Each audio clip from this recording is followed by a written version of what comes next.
मी सामाजिक कार्यकर्ता आकाश पाटील कोकणे निपाणी सावरगाव देगलूर तालुक्यातील सर्व जनतेला व नांदेड जिल्ह्यातील सर्व जनतेला कळण्यात येते की आमच्या देगलूर तालुक्यामध्ये इतक्या मोठ्या प्रमाणात गुटखा चालू आहे। त्यासाठी मी निवेदन उपजिल्हा अधिकारी यांना पण दिलो होतो आणि पीआय साहेबांना पण दिलो होतो, देऊन सुद्धा त्यांच्यावर कसल्याच प्रकारची कारवाई होत नाही।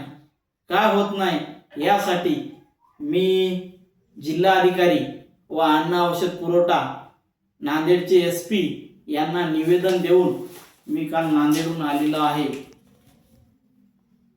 हे कालच्याच तारखेमध्ये मी निवेदन दिलेलं आहे त्यांना। तर हे गुटखा रॉकेट इतक्या मोठ्या प्रमाणात चालू आहे, यांना कसलीच भीती राहिली नाही।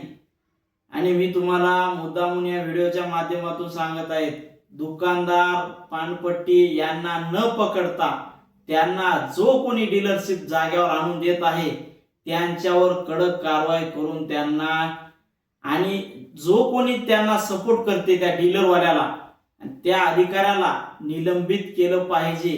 मी तुम्हाला या व्हिडिओच्या माध्यमातून मुद्दामून सांगत आहे। एसपी साहेबांनी सांगितले होते आमच्या नांदेड जिल्ह्यामध्ये टोटली गुटखा बंदी आहे।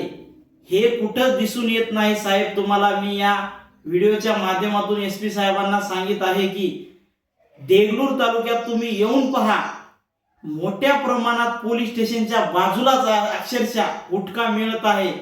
कोणाचीच भीती कसलीच भीती राहिलेली नाही।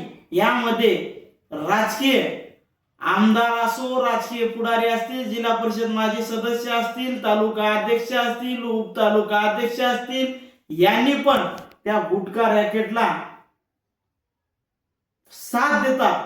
कशामुळे देतात हे जनतेने पाहिलं पाहिजे आणि हे गुटखा बंदी तात्काळ झालेली पाहिजे। आणि तुम्ही म्हणता गुटखा बंदी नाही, तुम्ही पंचायत समितीमध्ये जाऊन पहा, सरकारी दवाखान्यामध्ये जाऊन पहा, शाळांमध्ये जाऊन पहा, सगळ्याच भिंती रंगून गेलेल्या आहेत अक्षरशः। ते भिंती का रंगतात बाबा? जर गुटखा मिळाला तरच भेटतील ना। आणि मला सांगतात की तुम्ही पुरावे द्या। मी कोणतेही पुरावे द्यायला तयार आहे, तुम्ही खंबीर राहा माझ्या पाठीशी। मी तुम्हाला हर एक पुरावा देऊन त्यांच्यापर्यंत पोहोचण्याचं काम मी करेन आणि त्या आकाला सुद्धा पकडून देण्याचं काम मी करेन। आणि तुम्ही मला एक दिवसाचं पोलीस पथक बनवा, मी छाती ठोकून सांगतो तुम्हाला की पोलीस स्टेशन मध्ये जागा सुद्धा शिल्लक राहणार नाही। बाहेर शेटर ठोकावं लागेल, शेड मारावं लागेल मोठ्या प्रमाणामध्ये त्यांना ठेवण्यासाठी। आणि आपल्या महाराष्ट्रामध्ये आजच विधिमंडळामध्ये एक आमदारांनी सांगितले आहे की मोठे मोठे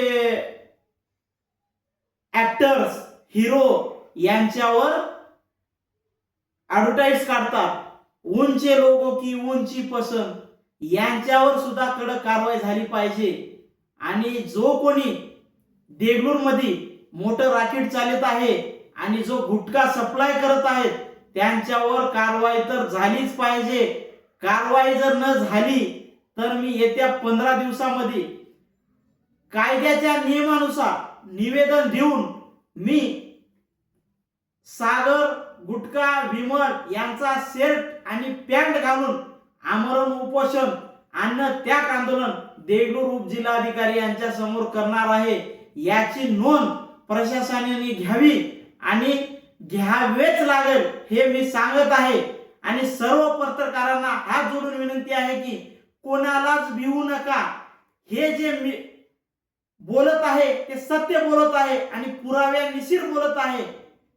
आणि तुम्हाला सांगतो सर्व जनतेला हे व्हिडिओ सर्वात जास्त व्हायरल करा आणि हे गुटखा बंदी देगलूर तालुक्यात निश्चित व्हावीच लागेल। नाही झाल्यास सामाजिक कार्यकर्ता आकाश पाटील कोकणे यांचं 15 ते 20 दिवसाला उपजिल्हाधिकारी यांच्या समोर कार्यालयासमोर गुटख्याचा शर्ट व पॅन्ट घालून अन्न त्याग आंदोलन आमरण उपोषण सुरू राहणार आहे। मी व्हिडिओच्या माध्यमातून सांगत आहे।